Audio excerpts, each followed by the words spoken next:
He's a greyhound that's undefeated, and I think he can continue that trend here tonight at his Sandown debut. Just before we get out to Smith here, now we're not going to run the replay, but another one you wanted to highlight was number 3, Have a Crack. Why was that? Yeah, he's a greyhound who had a run at Sandown a couple of weeks ago. He looked like he's got plenty of ability. He's broken 24 seconds at Bendigo and ran 25 and 29 at Shepparton, but he just stays up the track. So he had a run here from box 6 a couple of weeks ago and pretty much ran box 3 or box 4. I think he can run plenty of cover in the early stage for Room to Breathe with Tommy Sparkle in box number 2, who's a notorious slow beginner. So just wanted to identify that Room to Breathe. Even though he's not a lid pinger, he should get plenty of early room to get his feet on the ground, and the Wide Brigade might show the speed, but he should be able to make the right move going through the corner the first time to stalk the speed and pick his path and be too strong in the run to the line. From a couple of Group 1s to a Ballarat to Sandown restricted win final, but who knows what to come out of this one. Let's get to the parade yard with Corey Smith. Thornton with Room to Breathe. 5 starts, 5 wins. You've been doing more media than Jason Adams this week, Taylor. It's a pretty cool ride that he's taken you on so far. That'll be a hard thing to do, to have more media than him, but we're trying our best. So fingers crossed he performs tonight. Around the 2 turns for the first time. Nice and excited? 100%. Like, he's feeling really, really well. He wants to be here, which is a good sign, and big test for him tonight, so hopefully he can perform. All right, I won't hold you up any further. Good luck, Taylor. You head to the boxes, and hopefully Room to Breathe can run a ripping race in race 9 here at Sandown Park. Smithy, and Room to Breathe is the favourite here, Nathan Rooney. Short price favourite too. Is it simple as the favourite from the preferred draw just wins? Yeah, I think so. He's been well supported. Dingala Rocket is a scratching and has some deductions in the race, and the reserve goes in and going to start long price, but hard to knock his form. He's 5 from 5. He utilises box 1. He looks a genuine 500 and beyond dog, so I think stepping out here to the 5.15 around Sandown poses no threat to him, and he should be able to just stalk the speed position nicely and be too strong in the run to the line. I think number 3, Have a Crack's got plenty of upside, uses a little bit of the track and not over-possessed with early speed, but another one who's had the advantage of having a start here at Sandown to hold him in good stead, and he's in a powerful kennel with Anthony Azzopardi. Number 8, Dear Carla Lou, has had 4 starts for 3 wins and a runner-up effort at Ballarat. Comes to Sandown for the first time. Got a ton of speed, expect her to lead, but just a little bit worried about the 500. She might get a bit tired in the run to the line. I think Tommy Sparkle be one to throw into your wider exotics from box number 2. He's a genuine 500-metre dog that relishes rails draw. 1, 3, 8 and 2, my numbers in the Ballarat to Sandown final. The 2 Group 1 winners of tonight's card in Born, Model and Flying Zulu was superb. Now it's time to get back to the graded races. This is the 9th, the Sandown from Ballarat final. Here's Dan. Scratched, and Have a Crack was 3rd at in its heat behind Port Quebec. Thanks, Patch. Runners about to move in for race number 9, the Ballarat to Sandown Park restricted win final. And 2 runners here that have got good records on the line tonight. Room to Breathe 5 out of 5. Dear Carlaloo 3 out of 4 with a second. And they're moving in well for race number 9. The green light is turned on and the lure on the move. Set to run. Ready. Racing. Room to Breathe jumped pretty well. There was good speed out from Kiwi Ice Cube, and there goes Dear Carlaloo.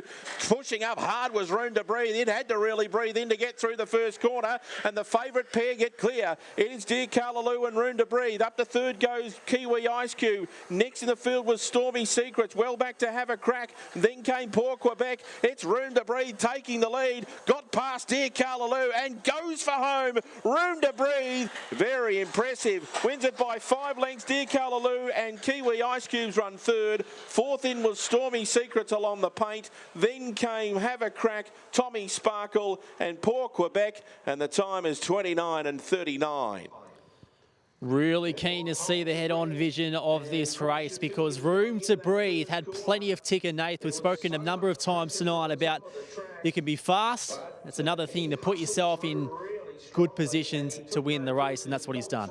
Yeah, he's not over-possessed with brilliant early speed, but he's a big dog. He's 34, 35 kilos, and he's all leg, and he is able to put himself right in the thick of things. He was able to get on the back of Dear Carlaloo like he was in the heat, and she was always going to get a little bit tired in the run to the line, but he's happy to scrape pain, and he's come to Sandown for the first time, run 29.37. He's a greyhound on the up. He's 6 from 6, and it might not have been the most appealing race on tonight's card, but I think Room to Breathe's going to be, you know, one of the greyhounds to follow out of the meeting. 29.37, his first look at Sandown, and he's certainly a greyhound that'll get better with time and maturity. And he's bred in the purple out of Aussie Infrared, I Will Reign. And Taylor Thornton's having a really good run with his team, and especially Room to Breathe at the moment. Spectacular run. This boy's owned by the Paraskivises, where we know strike rates are absolutely through the roof for them, and they've handed the baton to Taylor Thornton, who's doing a good job, and he's with Corey Smith. I'm with Taylor Thornton. We spoke pre-race, mate. I didn't get the sense that you were that nervous, but when the lids opened, you looked a little bit more nervous. I do hide it quite well, to be fair, but down the back I was still quite nervous for Good Dog in front, but he managed to pull out of the fire, which was good. And this Paraskivis line just keeps throwing fast dog after fast dog, and you've managed to get yourself in that kennel, and it must be an enjoyable journey.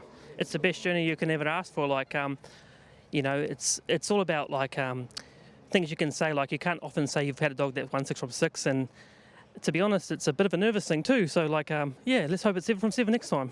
Well, you said to me off air, you said that these are the sort of dogs that you dream of when you're a young greyhound trainer cutting your teeth in the industry. I don't want to make any headlines and ask you to say he's going to be a Group 1 winner, but do you think 500 metre racing is going to be his go, and that's where we're going to see his best? Well, that's where the money's at, so let's hope. Off tonight, it looks like he wants every bit of the 500, like a good run home time. And to answer your question, yes, I think that's probably his go in life. Beautiful, Taylor. Well, you go give him a big cuddle. He's a beautiful dog. He's got a big future, as does Taylor Thornton as a trainer. He's got himself in the right kennel with the Paraskivises. He's got in the right line of greyhounds because they just keep throwing rocket after rocket. Yeah, a young trainer of the future. There's no two ways about that. And for this boy here, Room to Breathe, Nath, what would you do with him next if you had the collar and lead around his neck? If Andrew and Taylor want to send him home, I'll be more than willing to take him, that's for sure. No, he's a greyhound that they've got plenty of upside with. I think he's 500 and beyond. He can manage to go around the horseshoe, but I think his lack of genuine tactical speed as he gets through the grades will be a little bit of a problem. So I think he's a genuine 500 and beyond dog. I think he's going to take a little bit of time. As you see, he's all leg underneath him too, Jace. He's still learning how to do things. He got off hills against Dear Carla Lou in the heat, and he was quite good again tonight when he had to punch up and hold, and he did that, but he's still learning his craft. So no doubt Taylor and Andrew will sit down and work out a path with him. They're very good places of dogs, and they really look after him, and that's why this greyhound with 5 wins lobbed in a 1-4 win final and was able to make it 6 from 6. He's been fortunate with box draws. He's had 6 starts for 4 reds, but he's able to utilise them. But I think 500 and beyond is where we'll see this dog going forward, and I'm really keen to follow him going forward because I think he's got plenty of upside. If you can come here and run home in 10.49, first 500, I think it's a good indicator that he's not stopping anytime soon. Handy operator, that is for sure. Room to Breathe wins race 9. On the Thursday night, that is week 2 of the Sandown Cup Carnival. Next up is race 10. It's the free-for-all and a good contest. Poor Oswald, Bagman, Motion Centre, Poor Vortex, Mapunga Shine.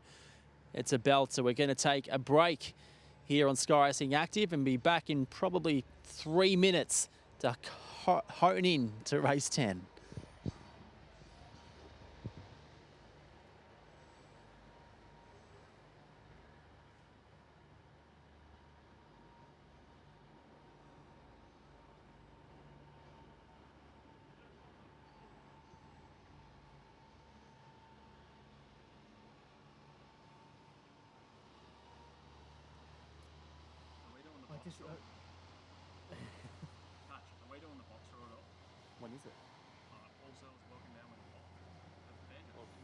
Dan Hibbert will send it on the Watchdog app and we'll be right.